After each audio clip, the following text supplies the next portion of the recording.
my afternoon visitor, Greg Proops. Hello, everybody. Hello, Jim. Hello, Greg. We've known each other now for over 20 years. Yes, I was 11 when we met. Unforgettable. That's right. And I was still in chalk pants myself. Can you... we've both been to see the Bowie exhibition. We won't spend a lot of time talking about that. If you could sum it up in one word. I would say it was fabtastic. All right. To which I think I would only add an exclamation point. Mm-hmm. That's all I would add to that. And also, I was thinking, you come over here a lot. I do, and you're still not comfortable with that after all these years. No, despite the locks change. But no, you're something of an Anglophile, I was going to say.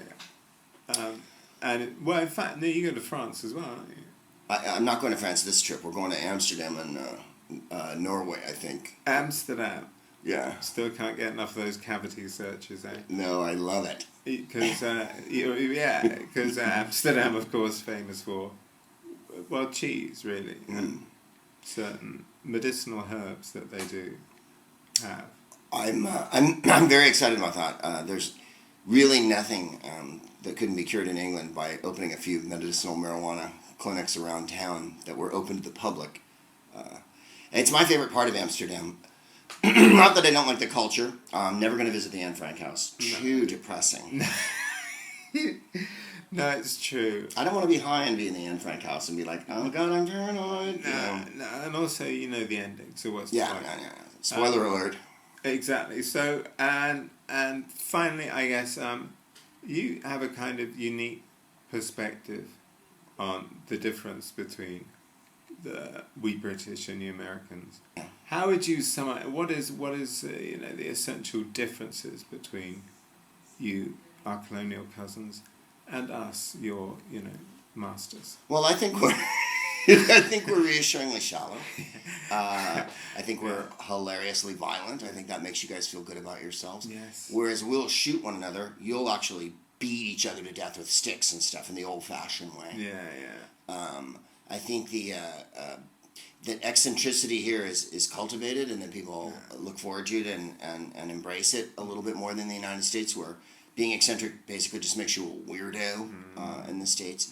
Yeah. I also think that the whole...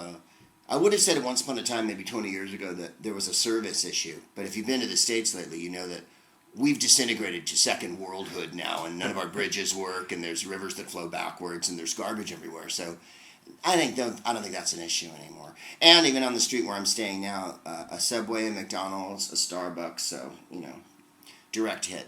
I think the biggest difference is that where I live in Hollywood, people are easy friends. Like, you walk in, they go, Jim, Sweeney, I'm a huge fan of yours. Have you met everybody in the office here? And then everybody comes in and goes, Jim, I loved you on the thing you were on. I love that you're Australian.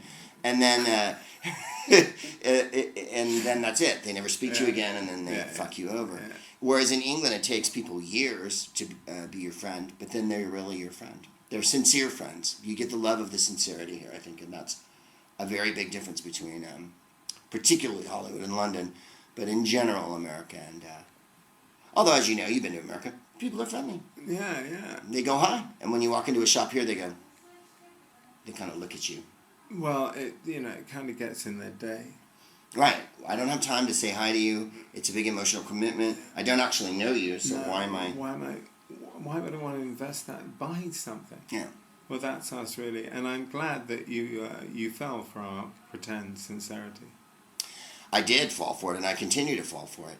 The other thing I like is when crowds sit and stare at you for 30 to 40 minutes, and then at the end of the show applaud to fool you. They don't want to lull you into that false sense of confidence that we're going to laugh through everything you do. But at the end, we're going to applaud and let you know that we did enjoy your effort. Well, no, it actually comes from years of going to the opera. You never applaud in the middle of the opera, but at the end, we like to clap. Yeah. Well, I did a set last night that way. If you'd come halfway through, you'd be like, water! It was just, there were just like skulls and pools of alkali. I turned back if I were you. And halfway through the show, I was just pouring sweat. And I was like, about my humor, And then at the end, that was grand. Really liked it. I was like, well, what about during the show? Because I need encouragement. Yeah. So, but that's just my ego crying out, as it always does. Hey, well, there we go. Listen, thank you so much. You're going to be with me for the rest of the afternoon. I am. I'm going to be under you for the rest of the afternoon. We will look forward to that with bated breath. Thank you very much and goodbye. Goodbye.